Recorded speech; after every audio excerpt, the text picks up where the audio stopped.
नमस्कार दोस्तों, आप टाइटल सामने देख ही रहे हैं, what inflation means for us, do we need crores to live after 30 years. देखिए, यहाँ पे आपको समझना पड़ेगा कि ये जो इन्फ्लेशन है ये हमको कैसे अफेक्ट करेगा। इस पूरे टॉपिक को कि इन्फ्लेशन हमको कैसे अफेक्ट करता है, इसको मैं आपको दो पार्ट्स में बताऊंगा।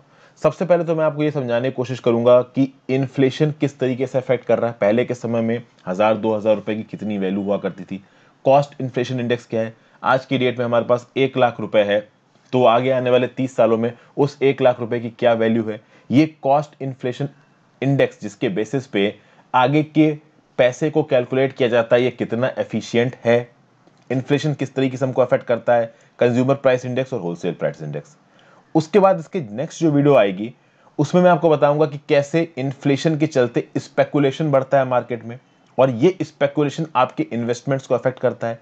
आप इन्फ्लेशन से प्रॉफिट कैसे कमा सकते हो, कौन कौन से ऐसे सेक्टर्स हैं जहां पे इन्फ्लेशन थोड़ा बहुत काउंटर किया जा सकता है, और कुछ स्टोरीज और फाइनली कंक्लूजन।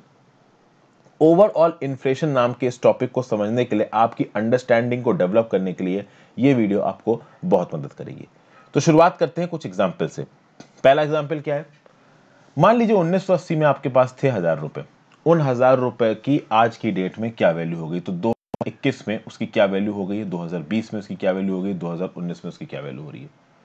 तो 1980 के 1000 रुपए की आज की डेट में कितनी वैल्यू हो गई, 2021 में उसकी वैल्यू हो गई 63 रुपए। 2020 में उसकी वैल्यू हो गई 66 रुपए, 2019 में उसकी वैल्यू थी 68 रुपए। वो 1000 रुपए जो 1980 में आपके पास थे, आज की डेट में उसकी वैल्यू केवल 63 रुपए बचा है। कहने का मतलब क्या है, कहने का मतलब यह है कि 1980 में 63 रुपए में जितना सामान आप खरीद सकते थे, आज उतना ही सामान खरीदने के लिए आपको 1000 रुपयों की जरूरत है। यानी कि 1980 में 63 रुपीज आपको जो खरीद के दे सकता था, आज की डेट में 2020 में आपको उतनी ही चीजें खरीदने के लिए 1000 रुपीज की जरूरत है। तो ये तो हो गया पैसे की वैल्यू की बात, और हम ये देख रहे हैं कि पैसे की वैल्यू जबरदस्त तरीके से डिप्रिशिएट कर रही है। अब एक चीज होती है CPI index, consumer price index. CPI inflation हम लोग कैलकुलेट करते हैं, अभी के लिए इन्फ्लेशन चल रहा है 7.61%। 7.61% सीपीआई इन्फ्लेशन के बराबर क्या है कि जो चीजों के दाम हैं वो साल दर साल 60.61% के रेट पे बढ़ रहे हैं। ये जो सीपीआई कैलकुलेट होता है, ये बहुत सारे प्रोडक्ट्स का एवरेज लेके कैलकुलेट किया जाता है। सीपीआई के बारे में थोड़ी आगे हम लोग बातचीत करेंगे। अगर आप इन्फ्लेशन की बात करो, ओवरऑल इन्फ्लेशन समझ में आ रहा है 7.61%। लेकिन इस 7.61% में बहुत सी चीजें हैं, आपके खाने पीने की चीजें भी हैं, जिस घर में आप किराए पर रहते हो उसके दाम भी हैं, ठीक है, जो कपड़े आप पहनते हो उसके दाम भी है। तो आपकी सारी नेसेसिटीज के एक बास्केट को कैलकुलेट करके आपका इन्फ्लेशन निकाला गया। जो बहुत इंपॉर्टेंट चीजें होती हैं आज की डेट में, जैसे कि सब्जी खा के जिंदा रहना है, दालें आप खाओगे, एग्स मीट आप खाओगे, इनमें जो इन्फ्लेशन चल रहा है ना सालाना तौर पे, वो चल रहा है 18 से 22%। फिर जो लोग पढ़ाई में, अपना हेल्थ में और पढ़ाई में पैसा खत्म करते हैं, उसके दाम भी बढ़ रहे हैं। तो अब आप गवर्नमेंट की फिगर के हिसाब से देखिए कि 1980 में जो चीज 60 रुपए की मिलती थी, आज उसके लिए 1000 रुपए चाहिए। और 1980 में 1000 रुपए इनफ सैलरी होती थी घर का खर्च चलाने के लिए, अच्छी सैलरी मानी जाती थी 1000 रुपए 1980 में। आज की डेट में क्या 50,000 रुपए का अच्छी सैलरी मानी जाएगी? बहुत सारे लोग 50,000 रुपए पर महीने के लिए काम करेंगे, बट अगर आप मुंबई, दिल्ली, चेन्नई जैसे शहरों में रहते हो, 50,000 रुपए कुछ भी नहीं है। आप तब भी गरीबी फील करोगे अपने आप को इन बड़े शहरों में। उसके बाद यहां पे एक एग्जाम्पल दिया गया है, 21 सितंबर 1983 की बात है। 21 सितंबर को दिल्ली स्टेडियम में, नेहरू स्टेडियम में, दिल्ली के नेहरू स्टेडियम में एक मैच हुआ, इंडिया का एग्जीबिशन मैच अगेंस्ट पाकिस्तान। इसमें पता है इस मैच के लिए इंडिया को कितने रुपए पे किए गए? इंडिया को 2100 रुपए पे किए गए। ये 3 महीने पहले की बात है जब इंडिया ने वर्ल्ड कप पहले जीता था, और सिर्फ 2100 रुपीज मिले थे इंडियन टीम को ये मैच खेलने के लिए पाकिस्तान के अगेंस्ट। तो आप समझ लीजिए कि उस समय पे 2100 रुपए की क्या वैल्यू है, और आप बहुत अच्छे तरीके से समझ सकते हैं कि आज की डेट में 2100 रुपए की क्या वैल्यू, कुछ भी नहीं है आज की डेट में 2100 रुपए। तो क्या हम ये समझ लें कि आज से 30 से 40 सालों बाद जब हम रिटायर करने की कगार पे आएंगे, मान लीजिए कोई 30 साल पे नौकरी पकड़ता है या 20 साल की नौकरी पकड़ता है और 60 साल पे वो रिटायर होता है, तो उसको कम से कम 5 करोड़ रुपए चाहिए होगा अपनी जिंदगी चलाने के लिए। मतलब 30 सालों बाद 5 करोड़ रुपए की भी शायद कोई वैल्यू ना बचे। तो यहां पे मतलब क्या है, अगर आप करंट इन्फ्लेशन पैटर्न्स को देख रहे हो, तो मतलब ये है कि भैया आगे आने वाले समय में आप इन्फ्लेशन के लिए तैयार रहिए। अब इन्फ्लेशन की जब बात आती है तो एक टर्म की हम लोग इस्तेमाल करते हैं जिसको बुलाता है कॉस्ट इन्फ्लेशन इंडेक्स, CII। पहली बात तो ये कॉस्ट इन्फ्लेशन इंडेक्स रिलीज क्यों किया जाता है? ये गवर्नमेंट हर साल रिलीज करता है long term capital gains tax को कैलकुलेट करने के लिए। तो अगर आप किसी एसेट को खरीद रहे हो, उस एसेट को खरीदने में जो भी आपको फायदा हो रहा है उसके ऊपर आपको टैक्स देना है, इसको बोला जाता है कैपिटल गेन्स टैक्स। ये अपने आप में एक अलग टॉपिक है, इसको कभी और देखेंगे। तो long term capital gains tax के ऊपर टैक्स को कैलकुलेट करने के लिए हर साल पे उस प्रॉपर्टी की या उस पर्टिकुलर एसेट की वैल्यू कितनी बढ़ रही है उसके हिसाब से टैक्स कैलकुलेट किया जाएगा, इसलिए कॉस्ट इन्फ्लेशन इंडेक्स को पब्लिश किया जाता है। ठीक है भाई। अब ये जो कॉस्ट इन्फ्लेशन इंडेक्स है, ये बेसिकली मेजर क्या करता है?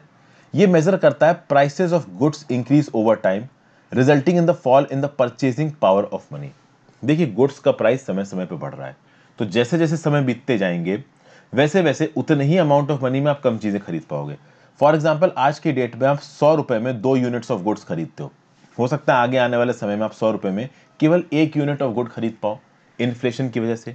तो ये बेसिकली कॉस्ट इन्फ्लेशन इंडेक्स इस चीज ही को मेजर कर रहा है कि गुड्स समय समय पे किस हिसाब से बढ़ रहे हैं, गुड्स के दाम टाइम टू टाइम किस हिसाब से बढ़ रहे हैं, तो उसके हिसाब से आप एक अमाउंट ऑफ मनी की परचेजिंग पावर को कैप्चर कर सकते हो। और ये जो गुड्स के दाम बढ़ रहे हैं, ये कौन से बेसिस पे कैलकुलेट किए जाते हैं? सीआईआई में ये कंज्यूमर प्राइस इंडेक्स के बेसिस पे कैलकुलेट किए जाते हैं। मतलब कॉस्ट इन्फ्लेशन इंडेक्स भी कंज्यूमर प्राइस इंडेक्स के साथ जुड़ा हुआ है। कंज्यूमर प्राइस इंडेक्स यानी सीपीआई इन्फ्लेशन, जो आपका हेडलाइन इन्फ्लेशन होता है वो सीपीआई इन्फ्लेशन होता है। दो ही तरीके के इन्फ्लेशन इंडेक्स सुने होंगे आपने, एक सीपीआई एक डब्ल्यूपीआई। सीपीआई होता है कंज्यूमर प्राइस इंडेक्स, डब्ल्यूपीआई होता है होलसेल प्राइस इंडेक्स। इसके बारे में भी आगे बात करेंगे। ठीक है भाई। तो इन्फ्लेशन की वजह से साल दर साल जो एसेट्स हैं और जो गुड्स हैं उनके प्राइसेस कितने बढ़ रहे हैं, ये कैलकुलेट करता है कौन? Cost inflation index. तो भाई कॉस्ट इन्फ्लेशन इंडेक्स की मदद से हम बेसिकली समझ सकते हैं कि आगे आने वाले समय में इन्फ्लेशन कितना होने वाला है। बट इन्फ्लेशन के नाना प्रकार के रीजंस होते हैं। अब यहां पे कॉस्ट इन्फ्लेशन इंडेक्स का एक बेसिक पैटर्न दिया हुआ है, इसको देखते हैं। 2102 इसमें हमने बेस माना 100 रुपए। देखिए यहां पे एग्जैक्ट वैल्यूज नहीं लिखी है, यहां पे एक बेस इंडेक्स लिखा हुआ है। 2001-2 को अगर बेस ईयर मानो, 100 रुपए मानो, यानी 100 उसकी यूनिट्स मानो, तो ये 100 रुपए की वैल्यू 2001 या 2 में जो 100 रुपया था वो 2003 तक 105 रुपए का हो चुका था, 2003 तक 109 रुपए का हो चुका था, 2004-5 तक 113 रुपए का हो चुका था, 2020-21 तक 301 रुपए का हो चुका था। क्या मतलब है कहने का? मतलब ये है कि मान लीजिए कोई चीज 2001-2 में 100 रुपए की मिल रही थी, वो 2002-3 में 105 रुपए की मिल रही है, 2003-4 में 109 रुपए की मिल रही है, 2020-21 में 301 रुपए की मिल रही है। तो 2001-2 में जो चीज 100 रुपए की मिल रही थी वो 2020-21 में 301 रुपए की मिल रही है। 3 गुना बढ़ गया उसके दाम, 3 गुना बढ़ गया इन्फ्लेशन। समझ गए आप? 200% का इंक्रीज हो गया इन्फ्लेशन में 2001-2 से लेके 2020-21 के बीच में। तो बेसिकली नो डाउट ये जो कॉस्ट इन्फ्लेशन इंडेक्स है ये मेजर कर लेता है कि किसी एक पर्टिकुलर चीज के दाम, ओवरऑल इन्फ्लेशन के दाम लगभग कितना बढ़ रहे हैं। सिंगल सिंगल चीजें ऑब्वियसली बात यहां पे मेजर नहीं कर सकते हो, आप ओवरऑल महंगाई की मेजर कर रहे हो। तो अब यहां पे कुछ स्टैटिस्टिक्स दिए गए हैं इस कॉस्ट इन्फ्लेशन इंडेक्स के हिसाब से। अगर सालाना इन्फ्लेशन रेट को माना जाए 4% और यही आइडियल इन्फ्लेशन होता है, आपको पता है ना कि हमारी आरबीआई की मॉनेटरी पॉलिसी कमेटी क्या टारगेट करती है? 4 + -2 यानी कि 2% से लेके 6% के बीच में इन्फ्लेशन का रेट होना चाहिए। तो मान लीजिए अगले 30 सालों तक इन्फ्लेशन का रेट रहता है 4%, तो आपका आज की डेट का जो 1 लाख रुपया है वो 30 साल बाद पता है कितना हो जाएगा? 30,000 हो जाएगा। तो आज की डेट का 1 लाख रुपए 4% के इन्फ्लेशन पे 30 साल बाद हो जाएगा 30,000 रुपया। तो 4% के इन्फ्लेशन रेट पे 1 लाख रुपए अगर 30,000 रुपए बन रहा है, तो 6 और 7% के इन्फ्लेशन रेट पे क्या होगा? तो 6 और 7 और 8% के इन्फ्लेशन रेट पे यही 1 लाख रुपया अगले 30 सालों में 16,000 रुपए हो जाएगा। तो आज की डेट में अगर महीने का खर्चा 20,000 रुपए में चल रहा है आपका, तो आगे आने वाले 30 सालों बाद यही 20,000 के स्टैंडर्ड को मेंटेन करने के लिए आपको महीने के 1,15,000 रुपए खत्म करने पड़ेंगे। तो ये है इन्फ्लेशन। तो ये है इन्फ्लेशन। इन्फ्लेशन क्या है? एक upward movement in the average prices of general goods and commodities.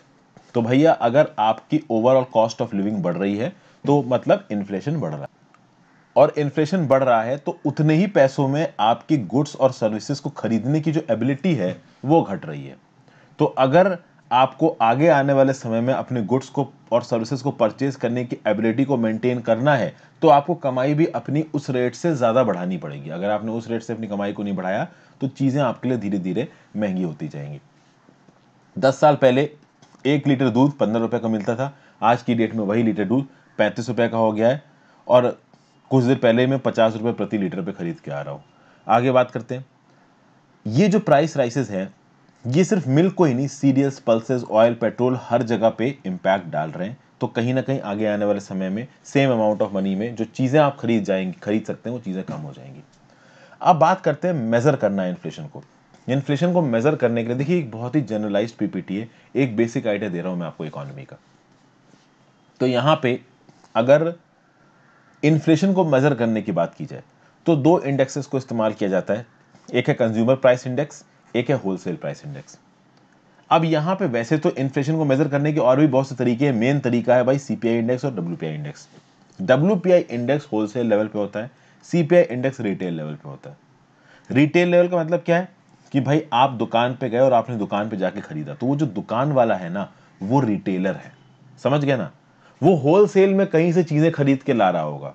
तो मान लीजिए कि आपने घर पे सब्जी खरीदी, तो सब्जी खरीदने के लिए नीचे की तरफ आपके पास एक ठेला वाला आया, वो ठेला वाला आपके घर में आके आपको सब्जियां दे रहा है, या फिर आप सब्जी किसी छोटी दुकान पे गए, वहां पे जाके आपने सब्जी खरीदी, तो वो रिटेलर है। वो सब्जी वाला किसी बड़ी एपीएमसी मंडी से जाके सब्जियां खरीद रहा होगा, वो मंडियों में जब सब्जी बिक रही थी तो वो होलसेल था। ठीक है भाई, तो ये दो अलग लेवल है और इनके लिए दो अलग इन्फ्लेशन इंडेक्सेस हैं, एक है होलसेल प्राइस इंडेक्स, एक है कंज्यूमर प्राइस इंडेक्स। और इन प्राइस इंडेक्सेस में कुछ ज्यादा डिफरेंस नहीं है, डिफरेंस बस यही है कि कमोडिटीज का जो वेटेज हो वो बदल दिया जाता है। कंज्यूमर प्राइस इंडेक्स में अलग अलग कमोडिटीज का अलग अलग वेटेज है, होलसेल प्राइस इंडेक्स में वही कमोडिटीज का वेटेज थोड़ा चेंज कर दिया गया है। कमोडिटी कौन सी है? तो वही भाई गेहूं, चावल, सब्जियां, आटा, दाल, रोटी, कपड़े जो आप पहनते हो, घर पे आने वाली इलेक्ट्रिसिटी, जिस घर में रहते हो उसका किराया, तो ये सब होती है कमोडिटीज। ये सब होती है वो सर्विसेज जो कि आपको इस्तेमाल करनी है रहने के लिए। ठीक है भाई, तो CPI price index is a price index which represents the average retail price of the baskets of goods over time. याद रखना, रिटेल प्राइस। और wholesale price index is the price index which represents the wholesale price, bulk trading price of a basket of goods over time. तो ज्यादा important क्या माना जाता है, कौन सा मैट्रिक माना जाता है? CPI metric. क्योंकि लोगों की लाइफ पे इंपैक्ट कौन डालता है? CPI metric. ठीक है, हम जो सामान खरीद रहे हैं वो रिटेल लेवल पे खरीद रहे हैं, तो हमारी लाइफ पे कौन इंपैक्ट डालेगा? CPI metric. ठीक है भाई, तो ये चीजें हैं। तो ये wholesale price index, consumer price index, जब मैं डिटेल्ड इकोनॉमी के लेक्चर्स दूंगा तो मैं इनको तोड़ तोड़ के भी आपको दिखाऊंगा। अभी के लिए इस वीडियो में केवल इतना ही दोस्तों। इन्फ्लेशन के चलते हम पे किस प्रकार का इफेक्ट पड़ता है, इसमें स्पेकुलेशन किस प्रकार से होता है, इन सब चीजों को हम अगली वीडियो में बात करेंगे। इससे प्रॉफिट कैसे कमाया जा सकता है किन किन सेक्टर्स में, कुछ कहानियों से फिर मैं अगली वीडियो में इस पूरे टॉपिक को कंक्लूड कर दूंगा। Thank you for watching, have a great.